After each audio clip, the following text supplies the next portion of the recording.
continuer notre série de prédications sur Hébreux, chapitre 12. Et je vous invite à la lecture des Hébreux, chapitre 12, versets 25 et verset 29. Hébreux, chapitre 12, du verset 25 jusqu'au verset 29.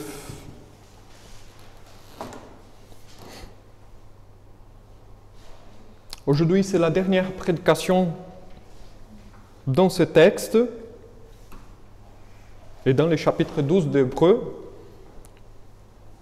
On va clôturer cette série de prédications qui est à vivre la foi chrétienne dans ce monde pervers. Et on verra la dernière instruction que l'écrivain aux Hébreux nous donne afin de bien vivre notre foi chrétienne dans ce monde cassé, dans ce monde brisé. Je vous invite à lire Hébreux chapitre 12, du verset 25 jusqu'au verset 29. Le texte dit « Gardez-vous de refuser d'entendre celui qui parle, car si ceux-là n'ont pas échappé qui refusèrent d'entendre celui qui publiait des oracles sur la terre, combien moins échapperons-nous si nous nous détournons de celui qui parle du haut des cieux, lui dont la voix alors ébranla la terre et qui maintenant a fait cette promesse. Une fois encore, j'ébranlerai non seulement la terre, mais aussi les ciels. » Ces mots, une fois encore, indiquent le changement des choses ébranlées, comme étant créées afin que les choses inébranlables subsistent. C'est pourquoi, recevant un royaume inébranlable, montrons notre reconnaissance en rendant à Dieu un culte qui lui soit agréable, avec piété et avec crainte, car notre Dieu est aussi un feu dévorant. Je vous invite à la prière. Notre Dieu, notre Père, nous te rendons grâce par ta parole. Elle est sagesse. Et Seigneur, nous te demandons humblement que cette sagesse soit transmise à nous, car nous avons besoin de la posséder pour bien vivre dans ce monde. Aide-nous, Seigneur, par ton Saint-Esprit, à bien comprendre ta parole. Que tu puisses, Seigneur, nous illuminer et que cette parole soit bien gardée au plus profond de notre cœur afin de la mettre en pratique jour après jour et ainsi vivre une vie de culte devant ta présence. Notre Dieu, notre Père, sois avec nous, Seigneur. Remplis-nous de ton Saint-Esprit. C'est au nom de Jésus, notre Seigneur et Sauveur, que nous prions. Amen. Alors, j'aimerais bien commencer cette prédication pour une simple question. Qui n'aime pas une vie stable? Qui n'aime pas une vie stable? J'aimerais bien vous raconter une petite histoire qui s'est passée avec moi et mon épouse. Parce que le mois de juillet, la fin du mois de juillet, nous avons célébré 11 ans de mariage. Et donc, et vous savez, cette année, c'était la première fois que nous avons acheté un portrait, un cadre. 11 ans de mariage, et c'est la première fois qu'on aura une photo de nous dans un cadre de la famille. Mais pourquoi cela? Justement parce que nous avons tellement déménagé dans notre vie, jusqu'à maintenant, tellement déménagé, toujours à gauche, à droite, c'est le ministère nous demandait d'aller dans un coin, d'aller d'autre, beaucoup de choses changeaient dans notre vie. Donc on n'a jamais eu des meubles, par exemple, des choses. Toutes nos affaires, on gardait dans 2 valises. C'est résumé que de livres et de vêtements. Tout c'était notre vie pendant 10 ans. Maintenant qu'on arrive à avoir un peu d'être plus stable. Alors, je vous avoue que pour certains, trop de stabilité peut signifier une vie ennuyante. Mais pour nous, c'était un peu le bazar. Mais quand même, tout le monde, au moins, a besoin de demeurer un peu sans bouger. Car à chaque fois que l'on déménage, il faut tenir en compte qu'il faut tout recommencer. Donc c'est naturel d'éviter cet embêtement et vivre d'une façon plus stable. Donc c'est pourquoi il y a des personnes, par exemple comme mes parents, que ça fait déjà 60 ans qu'ils sont dans la même place. Donc c'est la tendance. Parce qu'à chaque fois, il faut tout recommencer. Il faut tout se débarrasser des anciennes choses et tout recommencer. Alors, en outre, quand nous sommes plus stables dans notre vie, quand nous nous déménageons moins, on arrive à faire une chose qui est accumuler un peu de ressources. Parce qu'à chaque déménagement, il faut dépenser. Donc, si on est stable, on arrive à accumuler un petit peu. Et donc, pour la question, qui n'aime pas une vie stable, c'est assez rhétorique parce que je sais que la majorité des personnes veulent avoir une vie stable. Mais qu'est-ce qu'il y a, cette réflexion de stabilité avec notre texte d'aujourd'hui? Et c'est là qu'on verra à partir de maintenant. Alors, nous avons vu que l'impératif de ce texte nous prévient de deux périls. Vous avez vu que notre texte aujourd'hui, il commence comme ça. Gardez-vous de refuser d'entendre celui qui parle. Donc c'est un impératif. Et cet impératif nous prévient de deux périls qui nous arrivent très souvent. L'apathie et l'indulgence du soi. Nous pouvons refuser la parole de Dieu si nous n'entraînons pas une vie chrétienne active. Si on se laisse faire par la vie, automatiquement on sera apathique et on va commencer à donner des excuses et notre vie chrétienne va naufrager. Or, entraîner la vie chrétienne n'arrive que par la mise en pratique quotidienne de la parole de Dieu. C'est là qui donne la vie pour la vie de la foi chrétienne. C'est justement prendre la parole, la méditer, prier et la mettre en pratique dans notre vie quotidienne. Personne ne peut pas être fidèle à Dieu si elle ne connaît pas Dieu et son plan. Si la personne ne se connaît pas soi-même et ne se rend pas compte de la monstruosité de notre péché et de la sublime grâce divine. C'est ça le but de la parole, de nous rappeler qui nous sommes, qui Dieu est et ce que Dieu a fait pour nous afin que nous soyons maintenant devant sa présence. C'est justement par cette parole que Dieu sauve les siens, mais en même temps, c'est par elle aussi qu'il condamne ceux qui la méprisent. Vous voyez que la parole de Dieu a toujours double fonction, un double rôle. La parole de l'Évangile, elle appelle les gens à se convertir, à repentir du péché, à croire en Jésus-Christ. Jésus dit, viens tout le monde, venez, ce n'est pas de souci. Venez, je suis prêt à vous pardonner. Dieu est toujours prêt à nous pardonner. Mais dès qu'on refuse cette parole, on dit, ce n'est pas pour moi, automatiquement, c'est déjà la condamnation. On se condamne à nous-mêmes. À la semaine dernière, nous avons vu que le jugement divin ébranlera toutes les choses à l'avenir, même si Dieu ébranle déjà par les châtiments qu'il envoie sur la terre en tant qu'avertissement aux gens à se tourner vers lui. Dieu ébranle déjà la terre, mes frères et sœurs. Les choses n'arrivent pas au hasard. Comme nous avons vu la semaine dernière, cette pandémie de coronavirus est justement un des avertissements que Dieu est en train d'envoyer à l'humanité en disant « Faites attention, il y a un Dieu. Il y a un Dieu. Et qu'est-ce que vous faites? Qu'est-ce que vous faites ?»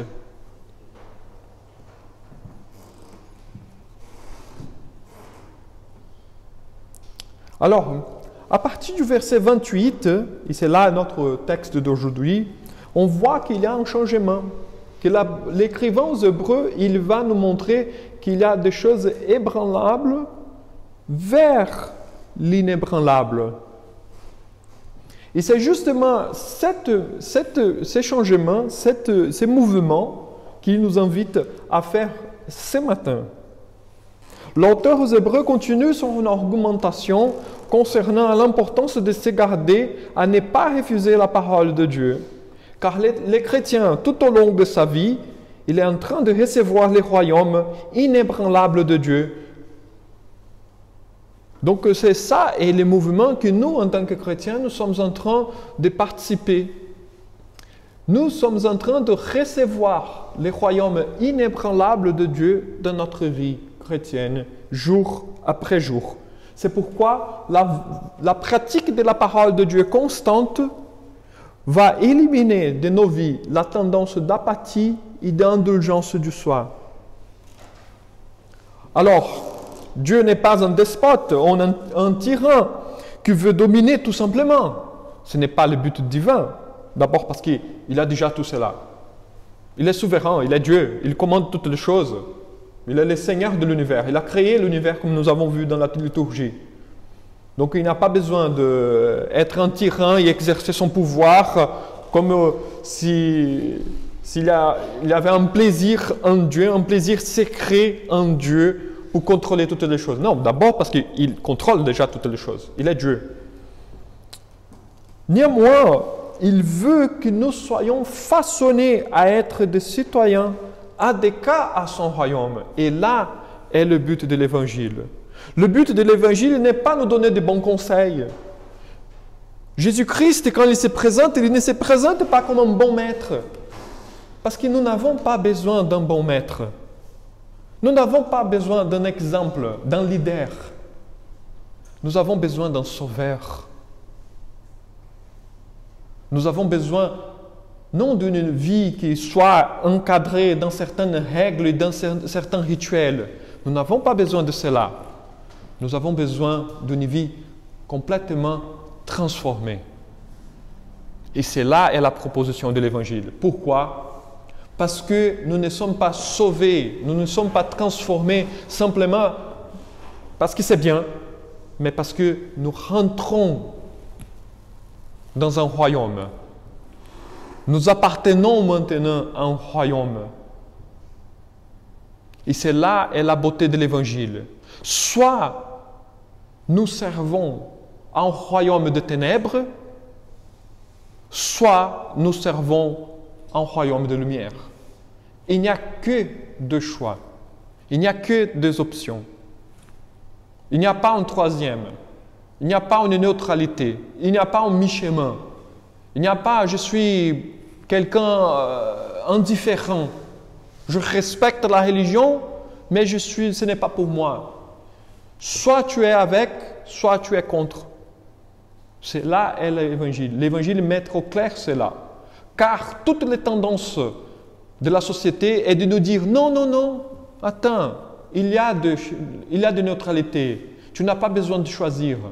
Tu peux être tranquille, tu peux être une bonne personne sans l'Évangile. » La religion n'est pas quelque chose d'important. Et vraiment n'est pas importante. Le plus important, c'est Jésus-Christ. Donc Dieu, par son évangile, il nous sauve du péché, de la condamnation à l'enfer, de la malédiction. Non parce qu'il simplement il est bon, mais parce qu'il est en train de former un royaume. Et si nous sommes avec Christ, nous sommes des citoyens de ce royaume. Et c'est la parole, le rôle de la parole et de l'Esprit Saint de nous façonner à être des bons citoyens de ce royaume pour jouir tous les droits de ce royaume. Voici la raison pour laquelle il simplement ne fait terminer toute cette histoire. Parce que Dieu pouvait faire comme ça. C'est fini l'humanité. Dieu pouvait faire comme ça. Le péché l'embête énormément. Dieu est contre le péché. Il peut faire comme ça. Et tout s'est terminé. Il y a l'ennemi, il y a le diable, il y a Satan qui ronde, qui toujours elle est là en train d'embêter, en train de faire quelque chose contre son plan. Dieu peut faire comme ça. Le diable disparaît. Pourquoi il ne fait pas? Justement parce qu'il est en train de former un peuple. Il est en train d'établir un royaume. Il veut un peuple qui lui rend culte à travers une vie d'adoration. Là est la marque, c'est là est la marque du chrétien. Il aime, comme il dit l'apôtre Jean, il aime les uns les autres, il aime Dieu d'abord. Si on aime Dieu d'abord, on veut le rendre culte, on veut l'honorer, on veut le servir. Or, l'adoration à Dieu est vivre selon les paramètres de sa parole et non les paramètres de notre société païenne. C'est pourquoi de temps en temps, je répète toujours, ces moments que nous sommes en train de faire ici, maintenant, les cultes, à 10 heures du matin, tous les dimanches, ici à Friedland, est tout simplement une très petite partie de notre vie avec Dieu. Ici, c'est simplement le sommet de la vie chrétienne. Donc, venir ou ne pas venir, aucune différence. Aucune différence. Ça veut dire que je n'ai pas besoin de venir. Là, c'est une question avec toi-même. Parce que si tu es en train de servir le Seigneur, si tu es quelqu'un qui s'attache aux choses de Dieu, si tu es quelqu'un qui est en train de vivre avec Dieu, de mettre la vie chrétienne, la foi chrétienne dans l'activité, on aura toujours le désir, l'envie d'être là.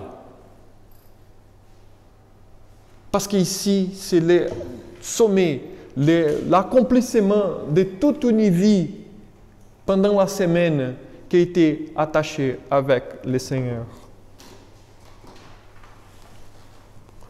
Donc, mettre en pratique l'Évangile dans notre vie quotidienne, c'est déjà le culte. Ici, c'est simplement la célébration formelle du culte. Mais le culte, dès qu'on sort de cette porte-là, on est en train de rendre culte à Dieu. Quand nous sommes en train de faire le ménage, nous sommes en train de rendre culte à Dieu.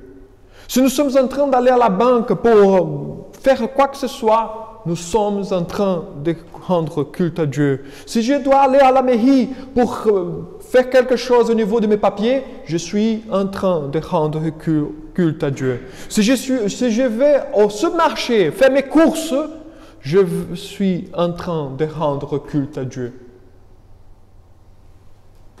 Quand nous faisons cela, selon la parole de Dieu, quand nous vivons notre vie, selon la parole de Dieu, nous rendons gloire à Dieu. Si nous faisons selon nos propres désirs, selon notre propre perspective, sans considérer la parole de Dieu, nous rendons culte à nous-mêmes. Soit on rend culte à nous-mêmes, soit on rend culte à Dieu. Il faut toujours choisir. Culte n'est pas simplement venir dans ces bâtiments ce dimanche matin, mais vivre toute la semaine en faisant toutes nos affaires en dévotion à Dieu selon sa parole, afin de ramener toutes les choses à la domination de Jésus-Christ, comme dit Paul aux Corinthiens. Car les armes avec lesquelles nous combattons ne sont pas charnelles, mais elles sont puissantes par la vertu de Dieu pour renverser des forteresses. Vous voyez, Paul est en train de dire, nos armes sont puissantes pour renverser des forteresses. Mais quelles sont ces forteresses? Nous renversons les raisonnements, comme dit Paul, et toute hauteur qui s'élève contre la connaissance de Dieu, et nous amenons toute pensée captive à l'obéissance de Jésus-Christ. Donc, tout ce qui est contraire à Dieu, qu'est-ce qu'on fait? On transforme par la parole de Dieu en bien. Quand il y a de bonnes choses dans la société, on reconnaît que c'est Dieu qui est en train de nous donner. Car les bonnes choses qui arrivent, même dans les milieux hors chrétiens, non chrétiens, ça vient de Dieu. Et les choses mauvaises qui arrivent dans notre société, dans notre vie quotidienne, on essaye de ramener d'une façon qu'il soit pour la gloire de Dieu. On renverse l'ordre des choses pour la gloire de Dieu. On fait transformer toutes les choses qu'on touche pour qu'il soit pour la gloire de Dieu. Je vous donne un exemple très facile, un exemple pratique. C'est notre notion, par exemple, de travail. Dans notre société, qu'est-ce que c'est travailler? D'abord que le travail, selon notre société, c'est pénible. C'est quelque chose qu'il faut faire. C'est dans notre notion. Travail, comme vous savez très bien, vient du latin, c'est un instrument de torture. Donc le mot travail porte déjà cette signification. Quand nous sommes dans une entreprise, justement, les gens qui travaillent dans une entreprise, elles veulent à tout prix gagner plus d'argent. Donc elles vont faire n'importe quoi pour gagner de l'argent. N'est-ce pas? Moi-même, j'étais dans une entreprise j'ai passé 25% de mon temps en travaillant et 75% de mon temps faisant attention à mes collègues de travail qui voulaient mon poste. Mais c'est comme ça. C'est l'éthique du monde. Je n'attends moins que ça. Vous voyez, il y a des bonnes personnes dans les milieux, oui, bien sûr, dans les entreprises. Mais toujours l'éthique, elle est par convenance. Gagner l'argent est une fin en soi-même. Gagner l'argent. Pourquoi? Parce que avec l'argent, je me fais plaisir. Je paye mes comptes, je me fais des cadeaux. C'est bon, c'est la vie. Alors, quelle est la notion de travail selon la parole de Dieu? D'abord que le travail, c'est une bénédiction. Vous voyez, c'est le Seigneur qui nous a donné le travail. Il a dit à Adam, c'est toi de prendre soin du jardin.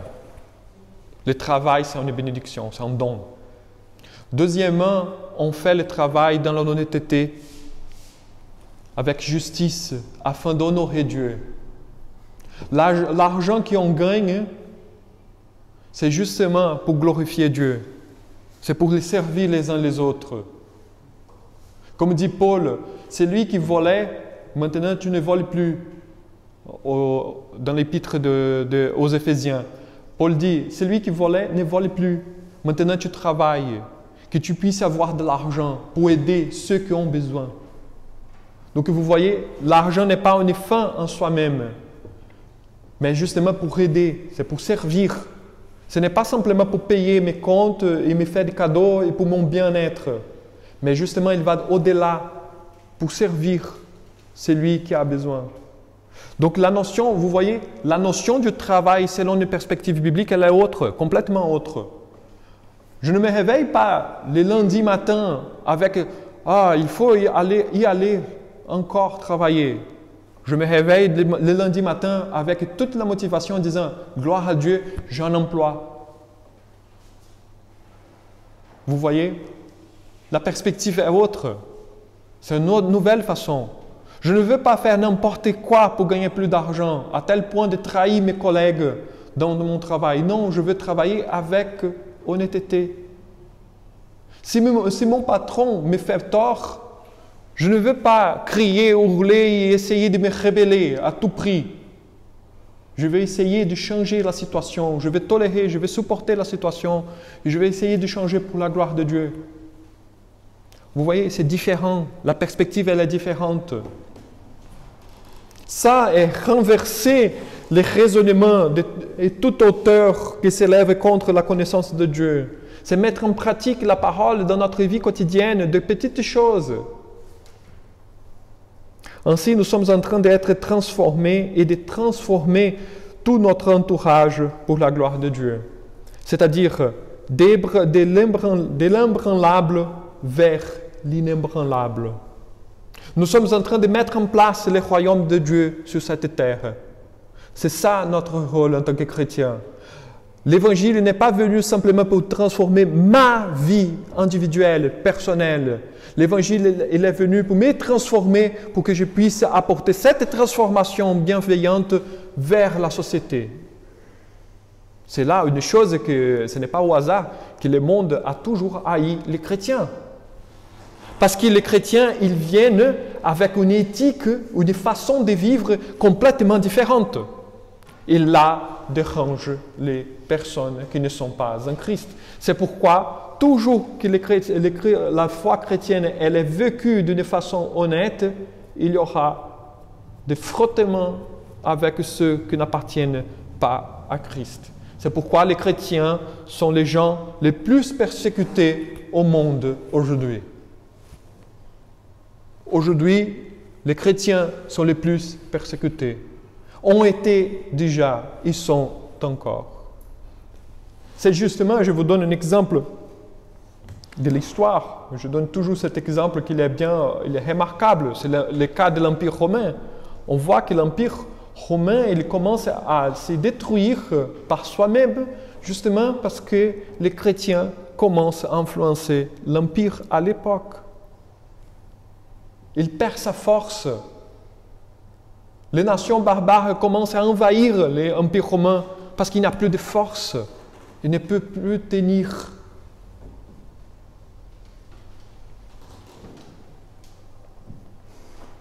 C'est justement passer de l'ébranlable vers l'inébranlable.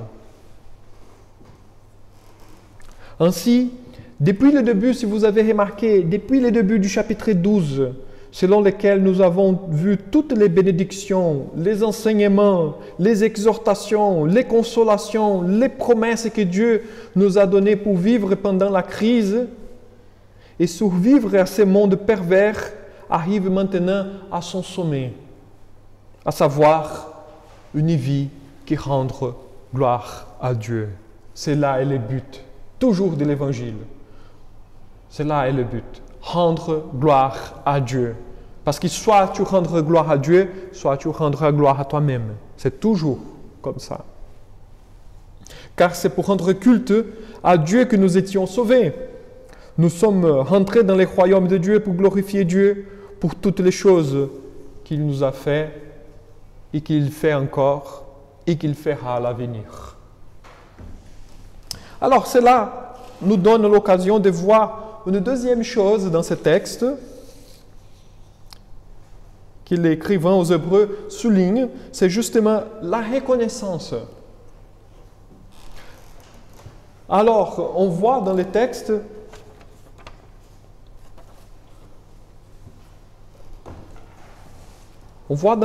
qu'il parle justement de la reconnaissance, d'être reconnaissant devant Dieu. Et la reconnaissance, je voudrais vous dire, a une forte motivation pour être obéissant et fidèle à Dieu. Quand nous reconnaissons la bénédiction de la part de Dieu, quand nous reconnaissons la place du pardon de Dieu dans notre vie, on devient plus reconnaissant. Et quand nous sommes reconnaissants, nous avons la tendance d'être plus obéissants et plus fidèles. Que nous voyons justement tout ce que Dieu a fait pour nous. Lorsque la personne est née de nouveau, comme on dit, et ainsi elle devient une chrétienne, elle est capable de rendre culte à Dieu, car sa conscience fut purifiée de la souillure des faux idoles, des faux dieux. Les empêchements qui ne nous permettent pas de rendre culte à Dieu furent tous enlevés grâce à l'œuvre sacrificielle de Jésus-Christ sur la croix. Ainsi, le fait de recevoir ces royaumes inébranlables dans notre vie doit nous pousser à une attitude de reconnaissance par le culte avec piété et avec crainte. Donc Dieu, non seulement nous délivre de l'esclavage du mal, mais nous donne aussi les moyens pour le remercier. Vous voyez la grandeur du salut de Dieu? Simplement, nous ne sommes pas sauvés du mal, sauvés, pardonnés de nos péchés, mais Dieu lui-même nous donne les moyens pour le remercier par ses faits. Nous devons faire de chacune de nos attitudes, de nos pensées et de nos mots un acte de dévotion à Dieu. Donc, lorsque nous posons la question, est-ce que cette pensée est-ce que mes paroles, est-ce que mes attitudes rendent gloire à Christ? Est la question la plus importante à tenir compte. Dans l'ancienne alliance, mes frères et sœurs, il n'y avait que les Lévites qui rendaient culte effectivement à Dieu. Le peuple d'Israël ne rendait culte pas à Dieu. Ils venaient et portaient les sacrifices. Mais ce sont les Lévites et les sacrificateurs qui vont rendre vraiment culte à Dieu. Le peuple simplement regardait. Dans la nouvelle alliance, nous sommes tous convoqués à rendre culte à Dieu, car Jésus nous donne ses privilèges. C'est pourquoi il n'y a pas de Lévites, il n'y a pas de sacrificateurs dans l'Église. Il n'y a pas un sacerdoce spécifique, il n'y a pas de prêtres. Pourquoi? Parce que nous tous, nous sommes des prêtres. Christ nous a donné le privilège de rendre culte. Jésus nous a fait un peuple de sacrificateurs, un peuple de prêtres. Nous servons Dieu car nous sommes reconnaissants par sa miséricorde et nous le servons car nous savons aussi qu'il est juste. C'est le caractère divin, mes frères et sœurs, qui nous donne les repères pour l'adorer. C'est pourquoi connaître Dieu, c'est le début, c'est toute notre vie avec lui. Car, comme dit le texte, il est un feu dévorant. Il n'est pas n'importe qui. Nous avons la tendance de faire une dichotomie, de faire une division dans notre tête. Dieu, il n'y a que bonnes choses. On dit que Dieu est bon, mais on oublie que Dieu aussi est un feu dévorant. Et c'est justement bien comprendre ce qui est Dieu, qui il est, vraiment, nous donne le repère de vivre une vie pour sa gloire. Dieu n'est pas simplement un Dieu bon et miséricordieux, mais aussi il est un feu dévorant. Quelqu'un que nous devons craindre, mais par la grâce de Christ, par la grâce de Jésus-Christ, cette colère, ce feu dévorant ne nous touche pas si nous sommes attachés à Jésus. Ce n'est pas selon nos idées que nous devons lui plaire, mais selon sa parole. Alors, une chose intéressante qu'on doit se poser. Pourquoi l'auteur aux Hébreux ajoute une telle expression à la fin de ce texte? Pourquoi dire que Dieu est un feu dévorant? Il pouvait dire Dieu est amour, Dieu est ta miséricorde, Dieu est grâce, Dieu il est joie. C'est quelque chose qui me motive plus que dire que Dieu est un feu dévorant. Je ne sais pas si c'est à vous.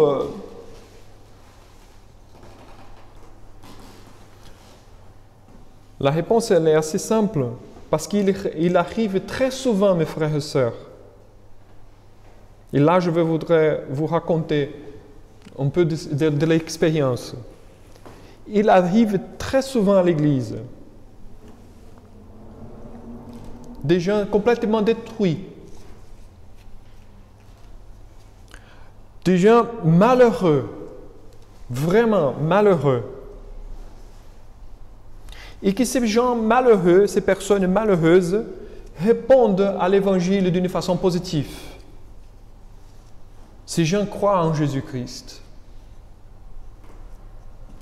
Puis, ils commencent à vivre une vie selon l'Évangile. Ils sont traités par la parole de Dieu et par l'Église. Ils se rendent compte d'une chose très logique. Très logique, très logique.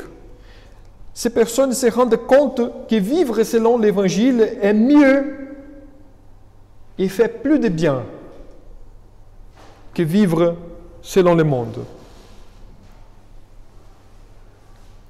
Car l'Évangile fait la vie fonctionner effectivement. Les gens se rendent compte que vivre, que prier, que lire la Bible, que suivre les commandements du Seigneur fait devenir la vie beaucoup plus facile, beaucoup meilleure, beaucoup plus intéressante. En conséquence, mes frères et sœurs, la personne commence à se rétablir, se met debout, se relève et commence à marcher. La personne, elle est bien. La souffrance qu'elle avait auparavant, maintenant, il n'y a plus. Les difficultés, les malheurs, maintenant, sont tout bien. Et tout ça va très bien dans la vie. La personne procure une certaine stabilité et un assainissement de vie caractéristique d'une vie chrétienne saine. Cela est naturel à arriver et que ça arrive énormément en toutes les personnes. Finalement, et là c'est le problème, la personne pense qu'elle est bien par elle-même et ainsi elle arrive à la conclusion qu'elle n'a plus besoin de l'évangile et qu'elle s'est rétablie par ses propres forces. Ainsi, elle commence à s'écarter de la communion. Elle voit qu'elle n'a plus besoin de l'Église. Prier et lire la Bible sont des choses ennuyantes maintenant. Et elle ne partage plus l'Évangile ni avec ses frères et sœurs, ni avec ceux qui ne le connaissent pas. Le culte commence à être à côté. Ainsi, elle s'égare et ne revient plus. Cela est le parcours classique de beaucoup de personnes. De notre époque, parce que je vous assure que j'ai déjà accompagné des gens comme ça, énormément. Et le même parcours arrivait aux écrivains, aux Hébreux. C'est pourquoi il dit, faites attention, on ne joue pas avec Dieu. Dieu est un feu dévorant. Si vous êtes avec lui, si vous avez entendu l'Évangile, si vous vivez une vie selon la parole de Dieu, continuez jusqu'à la fin. Parce que sinon, je voudrais simplement vous prévenir. Ce n'est pas un problème, c'est à vous. Dieu est un feu dévorant. Après, c'est vous et Dieu. Ce n'est pas mon travail. C'est ça que l'écrivain aux Hébreux est en train de dire. Parce que c'est facile de récolter, de récupérer toutes les bénédictions que l'Évangile nous accorde. Et c'est très facile aussi, après, de s'en débarrasser de tout cela. Et de dire, maintenant, je n'ai plus besoin et je reviens à ma vie d'autrefois. Alors, si Dieu aurait miséricorde d'une telle personne, elle reviendra, mais sinon, elle va se perdre définitivement. Elle va se perdre définitivement. C'est pourquoi, mes frères et sœurs, nous devons faire attention à notre vie chrétienne. Nous devons être toujours bien attachés au Seigneur, bien attachés à notre Dieu, à essayer de vivre une vie de culte à notre Dieu, à ne jamais oublier le fait que notre Dieu est un feu dévorant aussi. Il est amour, il est grâce, il est toujours prêt à nous recevoir. Mais peut-être, on ne sait jamais, peut-être il peut être trop tard. Trop tard. Je me conduis déjà, je vous invite à aller déjà à la conclusion de cette prédication. Ainsi, ne soyons pas ingrats. Soyons toujours, mes frères et sœurs, reconnaissants par cette alliance bénie. Si nous sommes là aujourd'hui, soyons reconnaissants à Dieu à travers une vie de service. Soyons reconnaissants à Dieu. Vivons la vie de l'Église au-delà de ces bâtiments par une vie de dévotion à Dieu, comme Paul nous a dit en Romains chapitre 12, verset 1 et verset 2. Je vous exhorte donc, frères, par les compassions de Dieu, à offrir vos corps comme un sacrifice vivant, saint, agréable à Dieu, ce qui sera de votre part un culte raisonnable. Ne vous conformez pas au siècle présent, non pas se conformer à cette époque, mais soyez transformés par le renouvellement de l'intelligence, afin que vous discerniez quelle est la volonté de Dieu, ce qui est bon, agréable, parfait. Voici la formule d'avoir une vie de stabilité devant la présence de Dieu, non simplement pour maintenant, mais pour l'éternité. Car ici, c'est que le début. Il y a une éternité encore à venir. Je vous invite maintenant à la prière. Notre Dieu, notre Père, nous te rendons grâce. Merci Seigneur, car tu es un Dieu bon, tu prends soin de nous, et nous sommes là à ce moment, et nous te demandons humblement, Seigneur, garde-nous, Seigneur, de refuser ta parole, que nous puissions continuer toujours fidèles, Seigneur, à ta parole et vivre d'une façon pratique ton évangile. Non simplement les confesser avec nos lèvres, mais confesser avec nos actions et avec notre façon de vivre. Notre Dieu, notre Père, sois avec nous. Donne-nous la force parce que nous ne pouvons pas parcourir ce chemin par nous-mêmes. Nous avons besoin, Seigneur, de ton Saint-Esprit. Et tu nous l'as accordé, Seigneur, justement pour cette tâche. C'est ta promesse, Seigneur, lorsque tu nous as dit que toujours tu seras généreux à nous donner ton Saint-Esprit si nous lui demandons. Et nous te demandons, et nous te le demandons, Seigneur, afin que nous puissions vivre la foi chrétienne dans ce monde pervers, pour ta gloire seule. C'est au nom de Jésus, notre Seigneur et Sauveur, que nous prions. Amen.